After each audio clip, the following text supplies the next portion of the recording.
Bismillahirrahmanirrahim. Assalamualaikum warahmatullahi wabarakatuh. Alhamdulillahilladzi hadana li hada wa ma kunna linahtadiya laula an hadanallah. Asyhadu an la ilaha illallah wahdahu la syarika lah wa asyhadu anna Muhammadan abduhu wa rasuluh la nabiyya ba'da. Allahumma salli wa sallim wa barik ala sayyidina Muhammadin wa ala alihi wa ashabihi ajma'in, amma ba'd. Para bapak ibu jamaah salat subuh rahimakumullah. Pujian syukur kepada Allah Subhanahu wa taala terus kita panjatkan atas segala nikmat yang Allah berikan kepada kita, sehingga pada kesempatan pagi hari ini kita masih diberikan kesempatan di sepenuh ruang dan waktu berupa iman Islam kita dan kesempatan untuk bisa hadir memenuhi panggilan Allah melaksanakan sholat subuh berjamaah. Dan sekaligus kita sudah masuki sepertiga akhir di bulan suci Ramadan 1447 Hijriah ini. Tentu dengan iringan doa, mudah-mudahan segala beribadat yang sudah kita lakukan senantiasa dalam ridha Allah Subhanahu wa taala. Amin. Salawat salam mudah-mudahan senantiasa tercurah pada junjungan Nabi Agung Muhammad sallallahu alaihi wasallam. Beliau teladan, panutan, contoh dalam setiap aspek kehidupan kita, dan kita sebagai umatnya tentu terus berharap mudah-mudahan atas ridha Allah mendapatkan syafaat Rasulullah Muhammad sallallahu alaihi wasallam. Bapak Ibu jamaah salat subuh rahimakumullah. Bagi ini kita perlu pertanyakan tentang seberapa jauh, seberapa besar amalan-amalan yang sudah kita lakukan, amalan-amalan yang sudah kita laksanakan, sebagaimana di awal pertemuan saya sampaikan, Ramadan sebagai tanah yang subur untuk terus kita menebar, menabur benih-benih kebajikan, baik yang berkaitan dengan Allah maupun kepada sesama. Tentu semuanya berharap dan kita semuanya mohon pada Allah mudah-mudahan kita senantiasa diberikan kekuatan untuk selalu menjalani step by step tentang apa yang dimaksud dengan Ramadan tahun ini.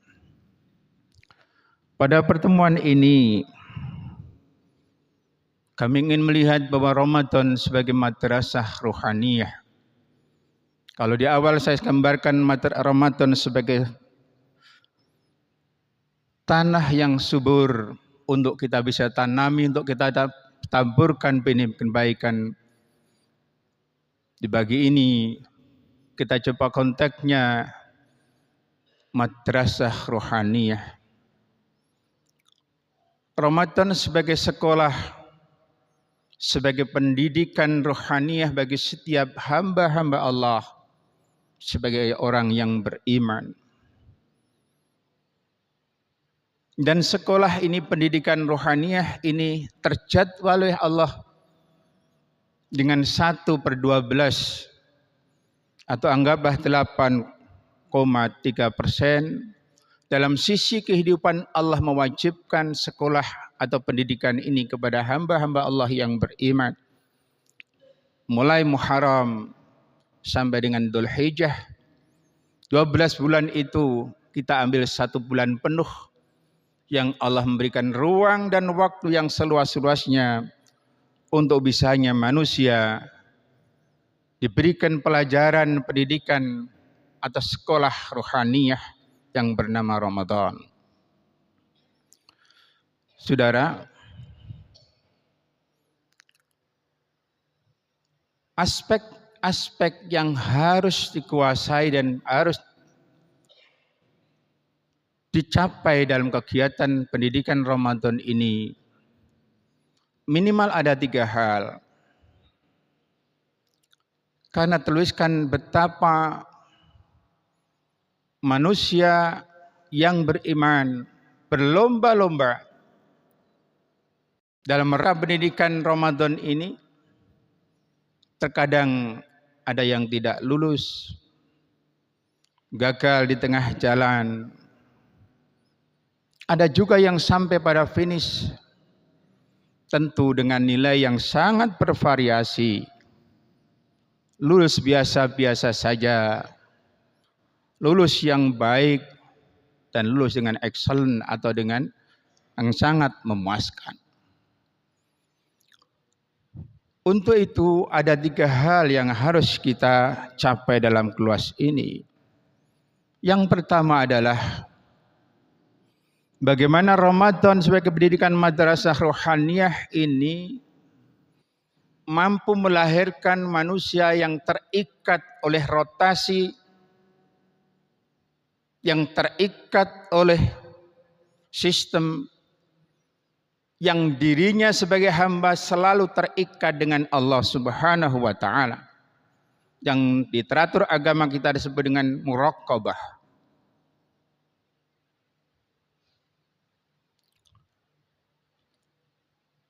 Sebagai contoh yang sederhana, bukankah puasa kita yang kita lakukan tidak hanya sekedar tidak makan, tidak minum, tidak melakukan hubungan suami istri, tapi jauh yang dituntut oleh diri kita adalah bagaimana hati dan pikiran kita yang kemudian diwujudkan dengan amal ya kita selalu terikat dengan Allah Subhanahu wa taala. Selalu berada dalam pengawasan Allah Subhanahu wa taala. Yang dalam bahasa sekarang modern terbentuk sebuah integritas pada diri manusia itu. Kenapa? Karena di kesepian, di keheningan, di kesendirian, kita bisa melakukan apa saja bagi orang yang berpuasa. Mungkin di kamar atau di kamar mandi bisa meneguk air.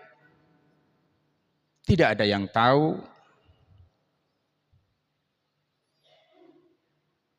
Tetapi keyakinan kita, keimanan kita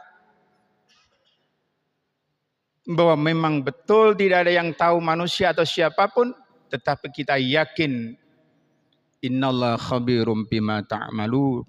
Sebagaimana surat yang saya baca di rakaat kedua, innallaha khabirum bima ta'malun.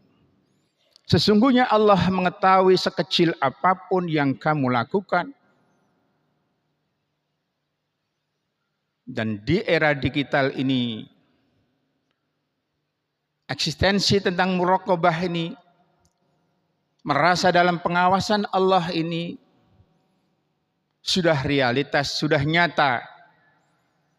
Bukankah pada hari ini kita berada di sini, melalui alat yang sekecil itu, jejak digital kita terekam dari mulai awal kita masuk ke masjid sampai dengan pulang, karena ada media seperti itu. Dulu mungkin kita kurang yakin ada malaikat raqib dan atid sebagai utusan Allah untuk mencatat amal kita.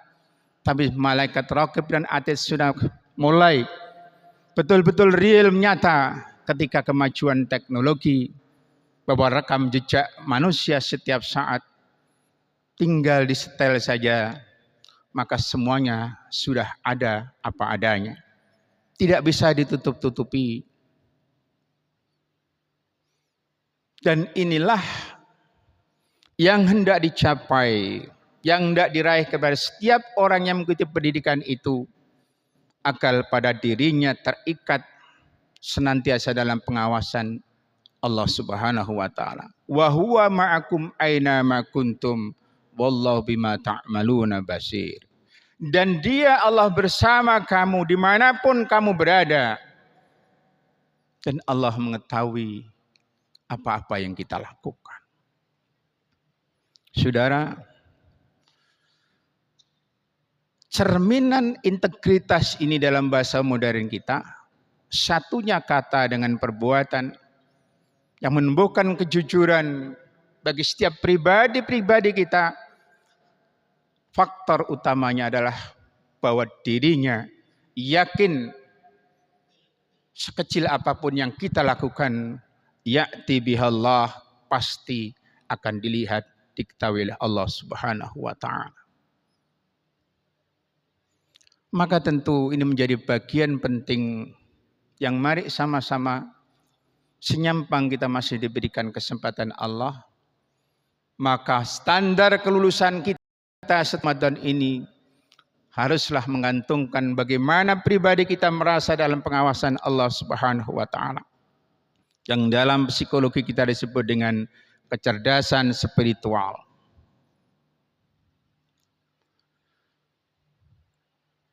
Mungkin beberapa waktu yang lalu ada penghargaan bagi manusia-manusia yang punya jiwa seperti ini.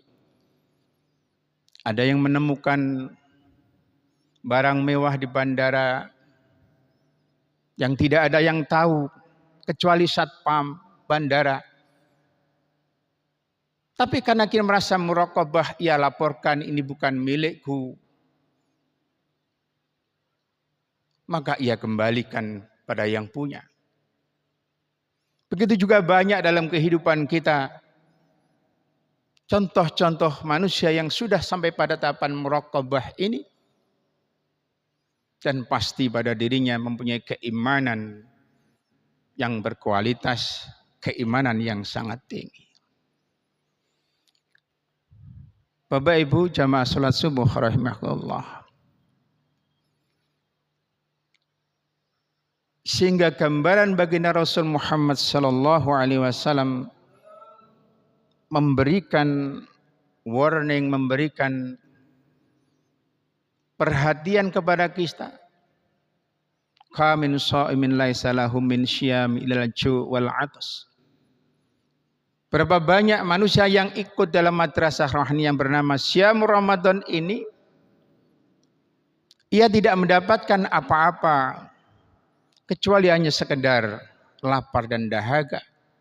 Karena satu faktor adalah usai Ramadan tidak mampu ia mencapai pada titik yang terindah yang diinginkan Al-Quran, yaitu diri kita merasa dalam pengawasan Allah Subhanahu wa ta'ala. Kemudian yang kedua, ketika muraqabah ini yang sudah kita dapat raih, yang kedua adalah bagaimana pribadi-pribadi kita menjadi manusia yang mampu memanage, mampu mengendalikan setiap keinginan atau nafsu manusia itu. Bukankah puasa juga mempunyai arti pengendalian diri? Sebagai gambaran yang sederhana, di depan kita ada makanan di siang hari. Ketika terik matahari,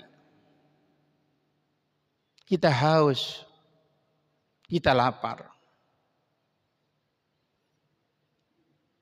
Itu milik kita, makanan itu milik kita. Kita tidak pernah menyentuhnya sebelum pada waktunya.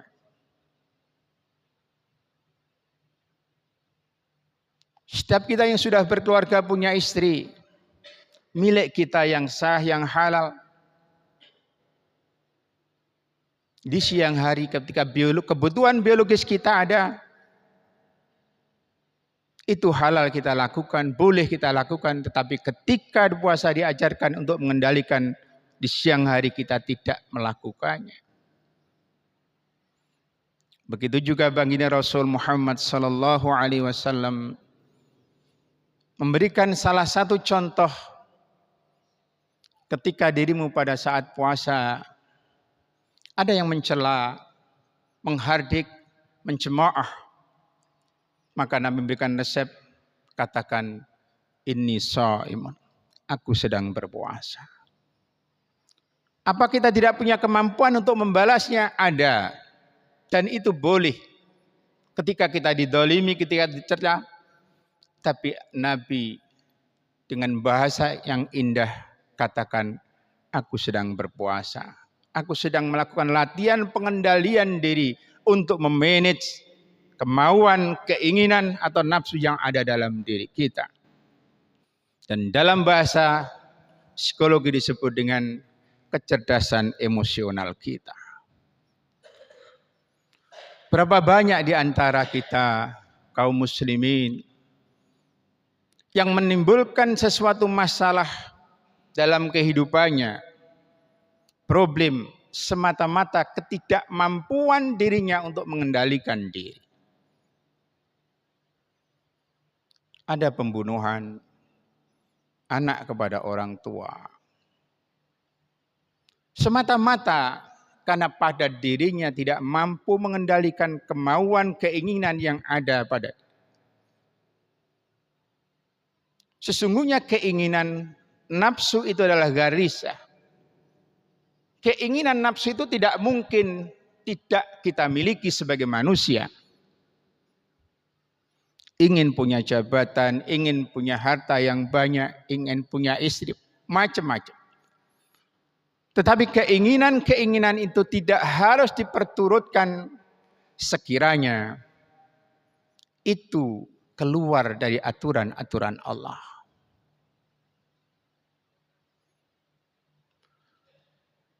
Maka madrasah Roniyah yang bernama Ramadan ini mendidik kita bersama masing-masing diri kita. Diajarkan yang sederhana. Dan ini masih banyak tentang kecerdasan emosional, tentang pengendalian ini yang gagal dalam praktek kehidupan kita.